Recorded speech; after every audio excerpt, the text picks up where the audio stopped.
வணக்கம். இனிய காலை வணக்கம். தமிழ் மக்களை எப்படி இருக்கின்றீர்கள்? எல்லோரும் நலமாக இருக்கின்றீர்களா? இதுக்கு ஒருத்தன் கமெண்ட் கொடுத்துருக்கான்.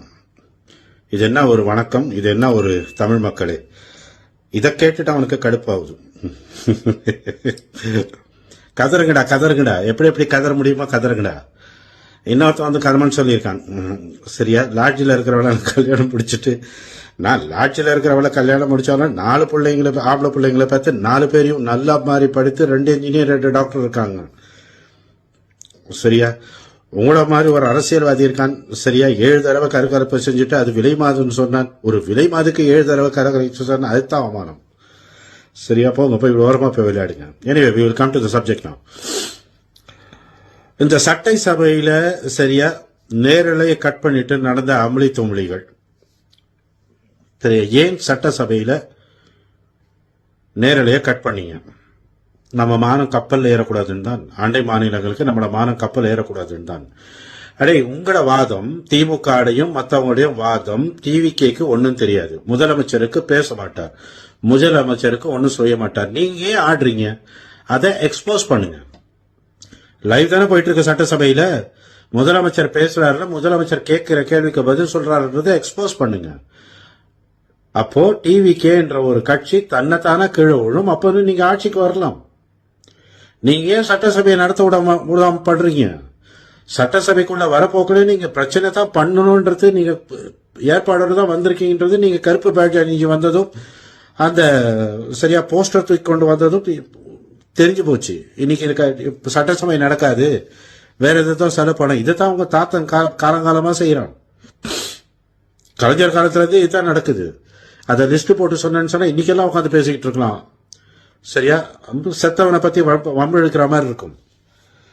அதைத்தான் நீங்க இப்ப செய்யறீங்க. சரியா, திறமை இல்லைன்னு சொன்னா அதை எக்ஸ்போஸ் பண்ணுங்க.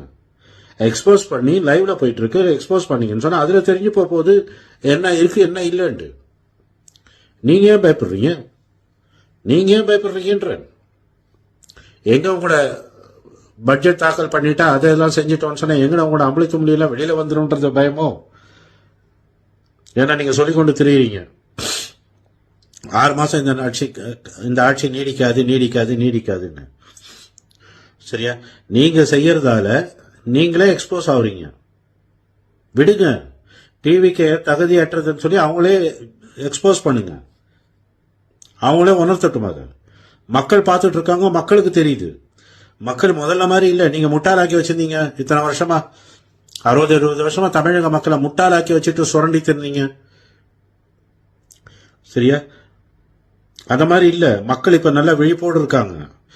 உங்ககிட்ட இருக்கிற பணம், சரியா, இந்த திராவிடர் கிட்ட இருக்கிற பணம் மக்களா போட்டு பிச்சை போட்ட பணம்.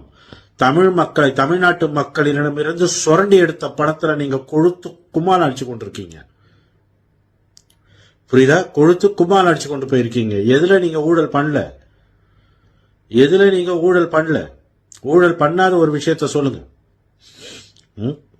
இது எல்லாவற்றுக்கும் மேல இன்னொரு பிளான் ஒண்ணு பண்றாங்க பாருங்க. திமுகவும் அண்ணா திமுகவும் சேர்ந்து அந்த மலையாள விந்துக்கு பிறந்த சைமனை பொது வேட்பாளரை நிறுத்தி அவனை ஜெயிக்க வச்சு சட்டசபை கொண்டு வரணும்னு.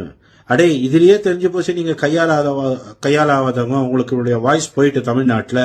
அதனாலதான் இப்ப நீங்க சீமான் காலில் போயிட்டு விழுறீங்க. சீமான் உங்களோட காலில் விழுந்தது பார்க்க இப்ப நீங்க போயிட்டு சீமான்ட காலில் விழுறீங்க. நக்குங்கடா, தானுக்கு தீனி சரியா இருக்கும். சரியா, ஆனா சீமான் உங்களை அந்த நிலைமை கொண்டாந்து விட்டான் பாருங்க. சல்யூட் டு சீமான். சீமான் உங்களோட கால நக்காம நீங்க போயிட்டு சீமான்ட கால நக்குறீங்க பாருங்க. அந்த நிலைமைக்கு சீமான் உங்களை கொண்டாந்து விட்டான் பாருங்க. அது வரைக்கும் சல்யூட், பாராட்ட வேண்டிய விஷயம்.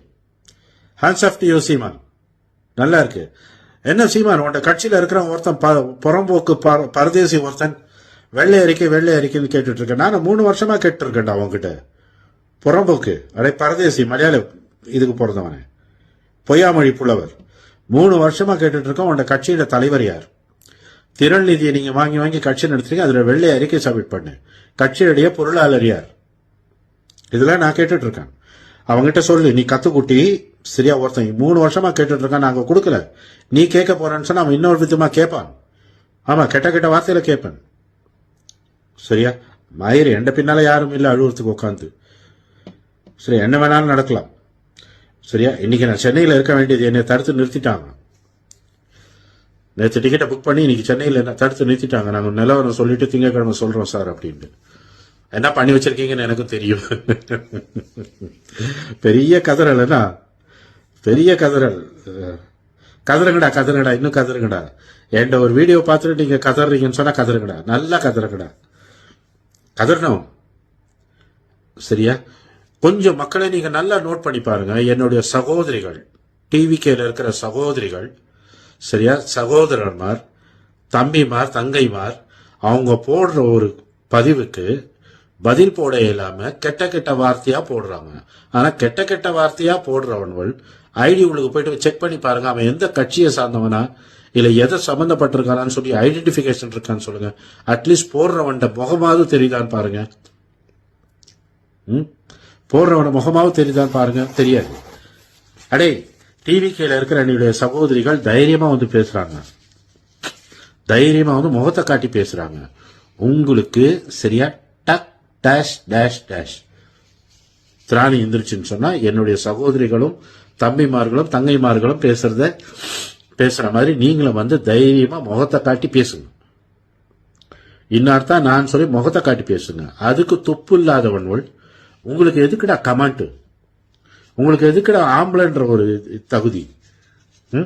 ஆம்பளைன்ற தகுதி என்னத்துக்கு உங்களுக்கு? தைரியமா முகத்தை காட்டி பேசுங்க. புரிஞ்சுதா? என்னைய மாதிரி, என்னுடைய சகோதரிகள் மாதிரி, என்னுடைய தம்பி தங்கைகள் மாதிரி பேசுறாங்க தானே? தைரியமா பேசுறாங்க தானே? அதுல ஒருத்தன் சரியா சொல்லியிருக்கான், மாற்றம் என்றீங்களா, நான் காலமாடு குட்டி போட்டுட்டான்னு சொல்லி கேட்டிருக்கான். காலமாடு எப்படி இந்த குட்டி போடும்? இவன் வீட்டுல இவன் தான் புள்ளைய பெக்கிறதா இருக்கும். அவன் வீட்டுல பொம்பளைங்கெல்லாம் புள்ள பெக்கிறது இல்லை, இவன் தான் புள்ளைய பெக்கிறதா இருக்கும். அதனாலதான் காலமாடு குட்டி போடுறதா இருக்கும். இவனுவெல்லாம் அறிவுஜீவிங்க. இவங்கெல்லாம் அறிவுஜீவிங்க. சரியா? தமிழ்நாட்டை ஆள பிறந்தவனுவல் தமிழ்நாட்டுல மெம்பரா இருக்கானுவன், மக்களுடைய பிரதிநிதியா இருக்கானுவல். இவனுவெல்லாம் புறம்போக்குங்க. இவனுவெல்லாம் புறம்போக்குங்க. முடிஞ்சாது வேணாலும் செய்யுங்க.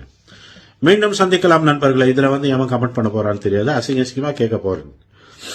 என்ன என்ற சகோதரிகளும் தம்பிமார்களும் கேட்கிறாங்களே, நமக்கு ஒரு மதிப்பு இருக்கேன்னு சொல்லி கொஞ்சம் கண்ட்ரோல் பண்ணி பேசுறேன். அதை செய்ய வச்சிடாதீங்க. எனக்கு எவனுக்குமே பயம் இல்லை, யாருக்குமே பயம் இல்லை எனக்கு.